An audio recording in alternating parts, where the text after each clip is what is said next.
Hello and welcome to IQ session number 71. Today is called Mastering Patience. Now, why would you need patience? Why do you need to master it? All that kind of stuff. We're gonna address all of these questions tonight. Go. Easy. Side note, I'm lucky you guys aren't next to us because we stink. This is recorded. They don't know it's this. Okay. We've just been on a cycle ride, so we've come in hot and we're sweaty and we're dripping. I can feel it running down my back.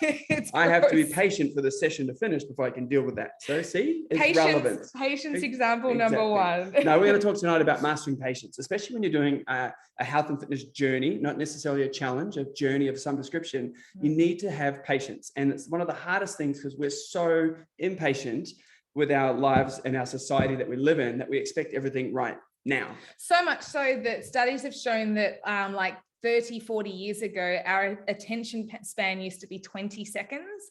Now it's 9. That explains maybe so much less about you, Sheridan. Ooh, butterfly. Ooh, shiny thing. Shiny.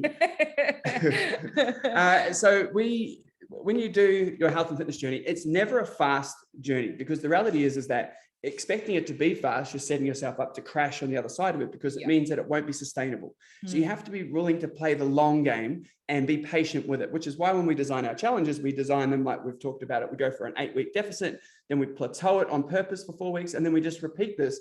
And you just keep creeping it down. And eventually playing the long game, you'll get to where you're actually heading to. So we've got some of the guys right now in our challenges. They've done 3 or 4 of the challenges back to back. They've got a grip of their food and their calories, and they're on this great trajectory of where they're heading. And they just listen to the process. So now what we do is we challenge them again from a physical aspect. So their focus is now based on improving their fitness with a combination of great nutrition. So now they accelerate again on their journey to where they go. But it's not happened in the first 8 weeks they ever did it. This is like their 5th, maybe their 6th challenge that they're doing, but they're patient. They're playing the long game and they're seeing the results from being patient, and you're being rewarded for being patient. Patient. How many times can one put patient? Oh, we could do a game. Every time I say patient or patience, everyone has to do a burpee. Oh, that's pretty horrible for this session. So basically tonight we want to talk about what's the best way to approach patience and how do you master it so you're not so upset when you don't see results in like the first 7 days, for example. So I know for a fact that we've had people hop on the scales, which we always say to burn, break, smash, get rid of, but yet people still hop on them. They still don't listen to us. Yeah. Maybe we're not speaking the right language. Yeah, maybe they just... Maybe you don't understand.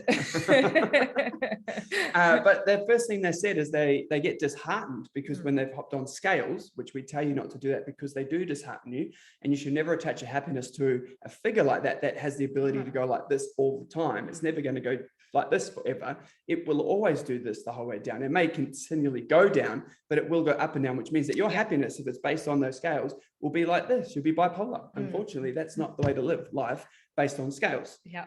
And I think the most frustrating thing about tonight's topic is there's no magic button. No. I think it comes down to awareness, and it's just about constantly educating yourself, being reminded, and putting yourself in that right frame of mind and around the right people to remind you that it isn't just, you can't just eat a salad today and wake up ripped tomorrow. It just doesn't work like that, unfortunately. And to put this into perspective as well, we know multiple people, both clients and friends and associates. We have friends. Woohoo! That have had weight loss surgery. Now, you might think that weight loss surgery is a silver bullet, fix it, it's done, it's over and done with. But even that is a lengthy process. It's not they get surgery, they wake up tomorrow, next week, and have lost 50 kilos. It's actually a slow process. Yeah. So patience is required no matter what way you go about this. Now, this isn't just relevant to your health and fitness journey. We're just applying it to that because that's what we do. It's also relevant to your financial situation, to your building your career and all these kind of things. Now, we see people that are like overnight sensations, but reality is they've put in so many behind the scene hours that we haven't seen. You know, these young sports stars that are overnight, they've, just signed a $30 million contract with an NBA team or whatever. It's like, it didn't happen then. They've been shooting hoops since they were 7. You know, it's been a work in progress. Yep. So we have to remember that patience is part of it. And part of patience is that whole thing that we talk about compounding efforts. That's exactly it. And because along the way, especially with health and fitness, along the way comes injuries. And injuries is something that will derail most people because it affects where they're heading in the moment. And someone will say to them, you need to rest, you need to stop, you need to do nothing. And they get patient with their injury until so long, and then they get impatient because they've had to sit for so long, then they get upset because it stopped them getting to where they want to get to. So you have to learn to be patient with the process of your body healing, and that takes a large amount of skill. And I can personally vouch for that one. I injured my pelvis a couple of years ago, and I could not run. I could barely walk for a good part of a year before I could even start to jog. And it took a long time, and it was frustrating because I'm watching Sheridan go out for like 30-kilometer runs with people and do events and kick butt and all this sort of stuff, having lots of fun doing stuff very easily, which I used to be able to do. And then all of a sudden I couldn't do anything. Once I started to be able to run again, I had to be patient again that I wasn't where I was before the injury. I'm way down the track and I have to build up the patience. So my process to getting ready has been over 2 years, we worked out, of me being able to only just now, today in this current week we're in, actually be able to run consistently, and would actually be able to go for a run with Sheridan and not be like dead at the end of it, not being able to walk because she's gotten slower and I've got a bus though, she's aged. Only joking. But what it was for me, and we're lucky because we got a coach, just like we encourage you guys to always get trainers. We have trainers and coaches looking after us too, because we can't do what we want to do without someone helping us, just like everyone else. And he was fantastic, which I can't commend him high enough for what he did for me. He made me go slow, but he gave me a plan and I could see where it was heading. So I was patient with him. I was frustrated at the start because I'm like, oh, and Sheridan is laughing because I'm going at 7-minute kilometers, running out in track pants and hoodies, and I'm barely running. And she is giggling the whole time as she runs off doing her big fast sprints all the time. But over the time, like I said, I've only just now started to build it up and I'm starting to reap the fruits of being patient. And our coach was just conditioning Matt to lose anyway. So just getting used to being slower than me. We do have a race coming up in the 12 weeks. But we digress. The point of that one, and point number 1, is play the long game. Be patient. A game is not won in the first minute. Even if all the points are scored in the first minute, you still have to finish and play out the rest of the time. So playing the long game is really important. Now, part of that is knowing where you're headed to. You got to know where the goals are. You got to know what the plan is. You got to know that you want to win, and you rest at the end. I think that's a really good point that I picked up from the podcast I listened to on Sunday, Ed Milet's show, interviewing Tim Grover, who's the author of a book we love called Relentless, winning. And winning as well. And he said, life is a series of sprints. It's not a marathon. It's a series of sprints, but you have to rest at the end. Too often people rest halfway through, and that's where you lose, because you miss out, you lose momentum, you go backwards, and then we throw in the towel and all that kind of thing. So life is a series of sprints, just like we do these 8-week challenges. We're sprinting for 8 weeks. And we back it all. Then we have a 4-week break, sprint for 8 weeks, 4-week break. And we do it like that because we're playing the long game. Exactly. But in those breaks, it's not a full stop. It's still purposefully driven, but it's just not as intense as the 8-week block. So 8 weeks of focus, and then you back it off again, recalibrate, let the body rest, but you're still traveling in the same direction as your goal. You're not stopping until, like Sheridan said, till the end of the thing. But in theory, everyone should have a goal that's everlasting. You should have a goal and a goal and a goal to keep you going. And a really great tip with that one is have a goal after the goal. So you don't need to have like 10 goals lined up if you don't have them. But when you set a goal, have a goal for after the goal so that you don't hit the goal and then go, what now? And quite often that's actually when depression kicks in, because you've spent all this time having purpose and working towards something, then you achieve this and it's like, oh, there was no like fireworks in the sky. There was Wow. no like elation and you're a new human and you get a gold star. All I did was eat 4 cakes, 2 pizzas, and a bottle of Coke, and I feel like crap. And I wish I hadn't done that now. Oh my God, I feel bloated. I may as well eat it again. I just Oh my wasted God. all that time. And that's usually how we celebrate. So a goal after the goal is a real big part of playing the long game too, because again, it's a series of sprints. Yeah. Cool. All right. Next, you don't want to hit that point first. Cool. Next point I've got is the importance of delayed gratification. Delayed gratification. A perfect example of delayed gratification is when you go to work, you work for a week, 2 weeks, whatever it might be, then you get paid. Your employer doesn't go, here's your pay, we'll fix it up afterwards. No, you work, then you get paid. You work, then you get paid. But so often outside of work, we treat yourself and then we're like, we'll do the work tomorrow. Or, I'll do an extra run tomorrow. I'm going to have this extra ice cream tonight, et cetera, et cetera. Delayed gratification really puts into action the method of patience, because you have to do the work, then get the treats. There's a saying in New Zealand saying, do the mahi, get the treats. Do the work, get the treats. That's do what the that mahi, means. Get the treats. Pretty cool. Whether it be this kind of treats, or like new treats, whatever it might be. The mahi, do the treats. Okay, Get the gotcha. So what we have to do to master patience is you have to decondition yourself to living in a microwave society. Yep. And we say a microwave society because we heard it one time and it was a great analogy of we get impatient waiting for a 60-second thing to beep in the microwave. We're like literally going, oh, come on, I don't have 60 seconds. The microwave is the slowest cooker on all land, even though it's the fastest cooker. So we expect everything now and we get impatient when it's not done now, or we get it out of the microwave and then all of a sudden it's still not hot. We're like, oh, and you have to put it for another minute and then you get angry at it. And so it's just we're conditioned to need stuff now, like Uber Eats is, your Uber Eats has been delayed 5 minutes. 5 minutes, the bus is delayed, the traffic. You're watching the little car drive around. You're like, where's this idiot going? Bring me my dinner. So we just expect everything now. So you have to learn to decondition yourself to expecting everything now and be prepared, like we've been saying the whole time, to play the long game, to have delayed gratification, to put in the work so that you can get the treats at the other side of it. So how do you decondition yourself from living in a microwave society? You have to learn to breathe.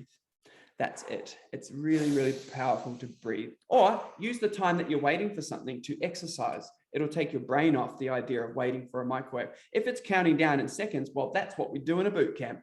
We have time-based exercises. You could be doing squats while you wait. If it's not cooked in that right amount of time, 10 burpees. Like put it on the microwave to help you train. Brushing your teeth, 2 minutes, just standing around doing nothing. Do some squats, all that sort of stuff there. So decondition yourself from being impatient by creating things around the household or around your life to make them fill that time of waiting with something to keep you occupied. And so you stop focusing on why things aren't here right now, and you use the time, instead of putting your brain in that situation, put your brain in the current situation and use it productively to help you benefit where you're going from a health and fitness point of view. It could be a money point of view, it could be any kind of direction you're going in, but we're referencing health and fitness because why, Sheridan? We are health and fitness people. We are. That's what we do. That's why we talk like this. But again, this brings us back to the first thing we mentioned, is that it's not a switch that you can just flick. Well, it actually, no, do you know what? Change is instant, but it's the habits that we've got to change. You've got to break the switch. And so you've got to keep breaking the pattern of getting disappointed and impatient when you're not where you want to be right now. Because we've got to remember that where we are right now is the sum of everything we've done up until this point. So we have gotten ourselves here. Whether it's to do with our weight, our fitness, whatever it might be, whatever you've done. I'm 31, so whatever I've done for the last 31 years has got me to this point. Gelatos. Lots of gelato. Loves the gelato. Spent 6 months in Italy, ate 54 different flavors of gelato, documented every single one of them. I came back a little heavier. Don't recommend it. This is before I became a PT. She forgot to move, people. She just had all the gelatos. That's not how you do it. carry on, sorry. No, that's pretty much easy. it. So what we need people to do really, and when it comes to patients, is you just have to believe in yourself, right? You have to get out of your own way and allow yourself to move in the direction that you're heading. Quite often, we just overanalyze everything. We get paralysis by analysis. We get in the way. We try and figure out all the answers. We need to know. I want to know. I've got to know. Why is this not working? Why is it when I do this? And we just get so bogged down with stuff that we lose the point of what we're doing it all for, which is whatever our goal is at the other end. So by learning to get out of your own way and allowing yourself to just trust the process, if you're a person of faith, it would be walk in faith. If you're a person not of faith, you would say, I just need to trust the process. Trust the universe. Trust the universe, whatever it is that you need. But if you get out of your head, you won't be dead in the space that you're in. You'll actually allow yourself to move forward. But because quite often we're just in our own way and we stop ourselves from getting to where we want to get to.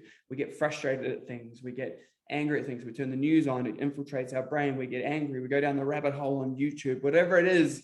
It just infiltrates us and it distracts us from where we're going. And then we get bogged down and then we go backwards. Then we get frustrated. And then we try and do something really rapid and quick and it doesn't work. We go, what's the point? Yeah. So get out of your head. And if believing in yourself is kind of new to you and you're really struggling to get a hold of it, but you're trying, just make sure you have people around you that believe in you. Man, we believe in you. We know that, people come to us and go, I think I want to run 5K. We're like, let's run 10.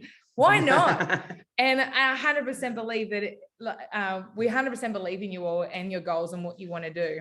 And people come to us and say they want to run 5, but we know they want to run 10 because they know that's what we're going to tell them to do, because we do believe in someone. We would never say it to someone who didn't believe in it. No. But that's what I love about what we do in the gym is I'll always get people to do stuff and they'll look at me with like devil eyes or you've got to be kidding. I could never do that. And I always agree with them and they always do it because they get out of their way. And I believe in them more than they believe in themselves. They just can't see it. So as long as someone is believing in you, regardless of if it's you, you will get to where you want to get to. But cool story on that is my brother has a business called Bright Motorcycles and he had stores at one point and one of the stores was in Hobart, Tasmania, and we put a skate ramp in there, a drop into a foam pit so that people could come in on their scooters or their BMXs and practice freestyle tricks into the foam pit.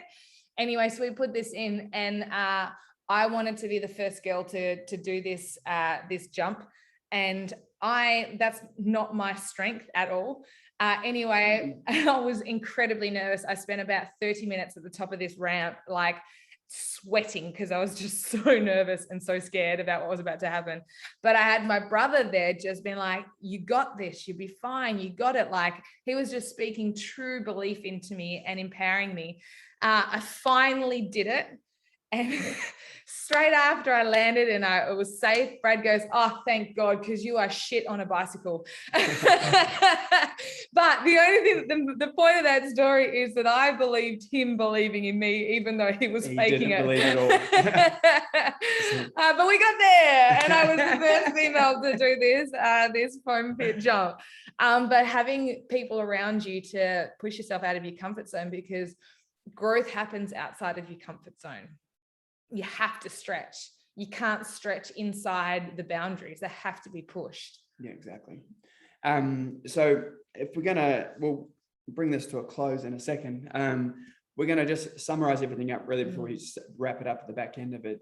So remember, when you're trying to master patience, you have to be willing to play the long game. You have to be patient in the fact that your results won't be straight away. It's not to say they can't be straight away. It's just that they won't be sustainable if they happen right now. You've heard of families that they inherit a large amount of money. They've never earned the money, the kids haven't. They get the money, they spend the money, they blow the money. Here are people winning a massive amount of millions of dollars of lottery.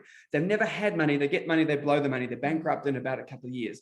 They don't know how to use the money because they've never done the work, they haven't played the long game. Getting it up front is not the answer to everything. Although it feels nice in the moment, all those people, I think every single one that I know of and all the stories that I've heard, they all lose it within the first 2 years of having it, if not earlier, because they just don't know how to use it. They've never done the work to get that treat. So the people that haven't inherited and they put the foundations down, they built the right systems in place, the right people in the place, and they put their habits in place. Because you've had to become a different person to get to that. Exactly the right. current person that you are right now can't be have the stuff that you want at your goal. You actually have to become a different person to achieve that goal. Otherwise, you'll already be there. So it's about the journey. It's not just about the journey, because whoever said that's a dick and doesn't get it, that you actually have to win, and you've got to actually have the drive to get to the goal, to the end goal.